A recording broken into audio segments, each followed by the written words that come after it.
Olá, a Comissão de Meio Ambiente aqui do Senado Federal aprovou a criação de um selo verde para os produtos produzidos na Zona Franca de Manaus e que só terão direito a essa certificação se forem produzidos sem agredir ao meio ambiente. Quem conversa conosco sobre o assunto é justamente a autora da proposição, a senadora Vanessa Graziotin.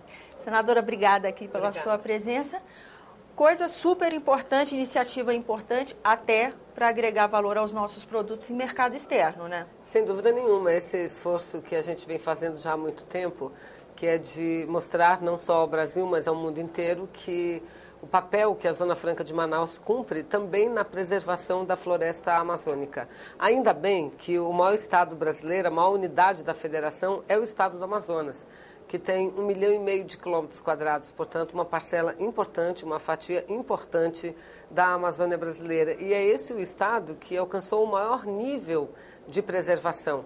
E por que nós alcançamos? Não é? Recentemente foi publicado um estudo, não é? Publicado em livro, um estudo que foi feito através de uma parceria entre a Universidade Federal do Amazonas, o IPEA, que é o Instituto de Pesquisa Econômica Aplicada do Governo Federal, e outras instituições de pesquisas do Brasil, e que chegaram à conclusão que na Amazônia, de fato, a Zona Franca tem sido um grande instrumento de preservação.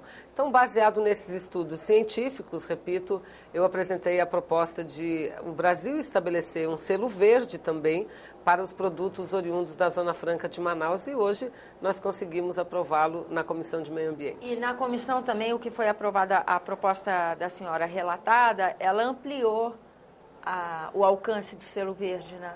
Ela amplia o alcance do selo verde para os produtos produzidos na região. E aqueles que de forma comprovada, ajudem e contribuam para a diminuição sobre a floresta amazônica. Vamos pegar aí o exemplo da Zona Franca. Eu falo Zona Franca porque é o maior polo industrial da Amazônia brasileira. Não é lá que a gente produz quase todos os televisores que são comercializados no Brasil, as motocicletas, enfim. É um grande polo eletroeletrônico e de duas rodas hoje, não só do Brasil, mas do nosso continente como um todo. E esse selo, quando o produto chega às pessoas, hoje ele chega produzido na Zona Franca de Manaus. Imagina que maravilha, não só para o consumidor brasileiro, mas como para você diz, para os estrangeiros. Quem sabe esse não seja o grande movimento de início da exportação dos produtos fabricados na Zona Franca. Chegar para os consumidores e eles lerem lá: esse produto ajudou a manter a floresta amazônica em pé. Isso é de um valor agregado fantástico. Não é? Isso é muito importante. E a primeira... Economia e sustentabilidade. Economia, né? E sustentabilidade. Eu repito, não apresentei o projeto de uma forma irresponsável, ou muito menos baseada no achismo.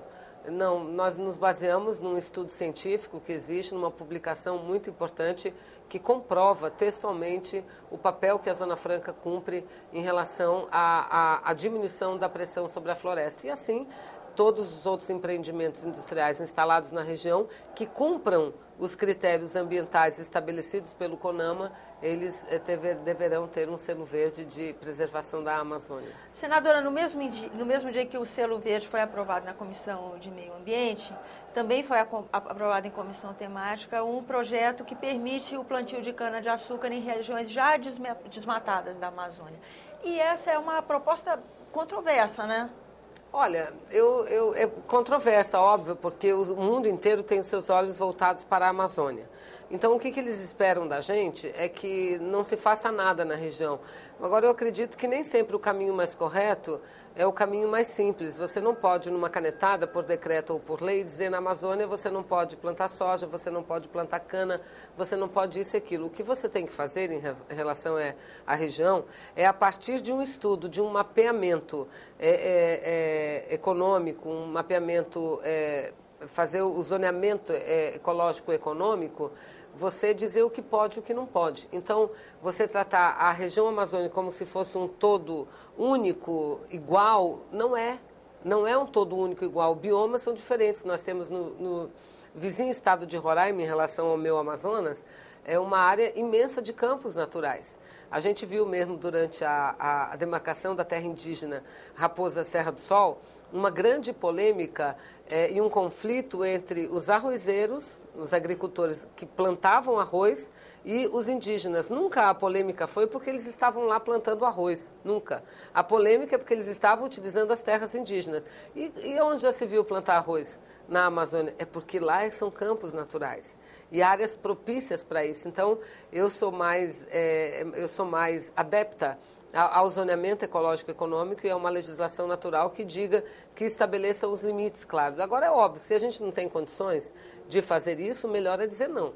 Mas eu acho que o Brasil já chegou à condição de dizer isso, o que pode, onde pode, como pode, em que quantidade pode, não é? Do que você chegar e numa canetada dizer, olha, não pode nada disso.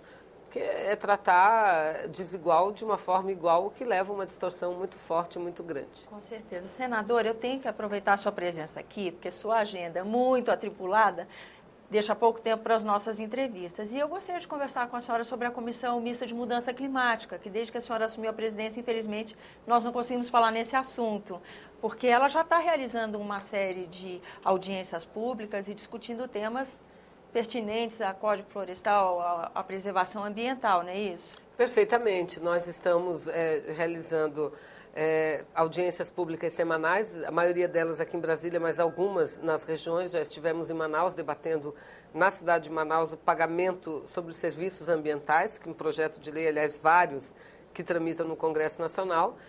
Debatemos semana passada a atualização da política nacional, do Plano Nacional de Mudanças Climáticas. Essa semana debatemos o REDD+, que é a redução das emissões por desmatamento e degradação florestal. E a gente já tem um plano de trabalho. Eu estou na presidência esse ano e o relator é o deputado José Sarney Filho, Zequinha Sarney, que já foi ministro do Meio Ambiente e preside no Congresso a Frente Parlamentar Ambientalista. Eu tenho procurado dirigir os trabalhos de uma forma que a gente faça, sempre que possível, atividades conjuntas. Comissão Mista de Mudanças Climáticas, Comissão de Meio Ambiente do Senado e Comissão de Meio Ambiente da Câmara e Frente Ambientalista. E com a participação das entidades não governamentais, a participação do governo, a participação do Poder Judiciário. Unir esforços mesmo. Unir esforços, exatamente, porque nós estamos tratando de um tema que é um tema candente, um tema que preocupa o mundo, não é o Brasil, e nós não estamos falando de uma ilusão, que é o aquecimento global e todos os danos que esse aquecimento global pode trazer para a natureza, e o que é a natureza, senão o nosso habitat. Nós somos parte da natureza, então cada vez a gente assiste e vê mais esses desastres naturais. Por que eles acontecem? Porque a gente vive uma etapa de mudanças climáticas muito aceleradas por conta da intervenção do homem sobre o meio ambiente. Então, jamais nós defenderíamos que não haja essa intervenção, principalmente em áreas importantes para o clima, para o regime de chuvas, como é a Amazônia. Não, nós não estamos dizendo que lá tudo tem que virar um santuário, não. O que nós estamos querendo dizer e preparar o Brasil para isso é para mostrar como a intervenção pode ser feita. Criteriosa, criteriosa, né? De tal forma e tal sorte que não haja, que não provoque um profundo desequilíbrio ambiental. Então, nós adotamos prioridades na comissão. Uma delas, final do ano, a gente vai realizar um seminário importante com as assembleias legislativas de todos os estados brasileiros, para debater a harmonização da legislação sobre mudanças climáticas no Brasil. Mais uma vez, unir esforços, Unir esforços, dar uma exatamente. legislação. Deputados federais, senadores, deputados estaduais. E, se possível, vão mobilizar as capitais, pelo menos, porque a gente não tem condições de mobilizar todos os municípios, né? Mas os estados, sim, os senadores e deputados federais. E também vamos trabalhar muito politicamente para tentarmos aprovar esse ano ainda o projeto de lei que trata de pagamento de serviços ambientais. E esse é um desafio, né? Porque desde a época da discussão do Código se debatia como se faz isso. E o Código, o próprio Código, no seu artigo 41, ele trata disso, ele trata da remuneração, que não precisa ser apenas financeira, em dinheiro. Monetária, pode vir de outra forma, né? Mas que tem de haver uma compensação pela prestação dos serviços ambientais, sem dúvida nenhuma, e vai desde as comunidades, a agricultura familiar, as comunidades tradicionais, até os pequenos, médios e grandes produtores. Aliás, é um problema que o Brasil... Exatamente. Não dá para prestar esse serviço. Eu sou contra aquela concepção assim, que é o tal do mercado de carbono, assim, você é pobre, que tem muita floresta, fica aí. Você recebe em crédito de carbono, mas você não se mexe, não faz nada. Ou seja, quem está poluindo e produzindo e enriquecendo, continua. Pagar para a gente. Não, continua fazendo tudo isso, continua poluindo, emitindo os gases de efeito estufa e pagando para a gente que está preservando. Isso eu sou contra. Mas isso não significa dizer que nós, internamente, ou mesmo do ponto de vista internacional, não devamos adotar medidas que colaborem com os entes públicos e privados que contribuem para a preservação ambiental. Senadora, muito obrigada pela sua presença aqui no nosso programa. Finalmente a sua agenda deixou a senhora chegar aqui. A você que nos acompanha também, muito obrigada pela atenção. Para você que nos acompanha, aviso que essa nossa entrevista foi gravada no dia 14 de maio, a data da aprovação do projeto de autoria da senadora e também do referido projeto sobre a licença para plantio de cana-de-açúcar na região amazônica.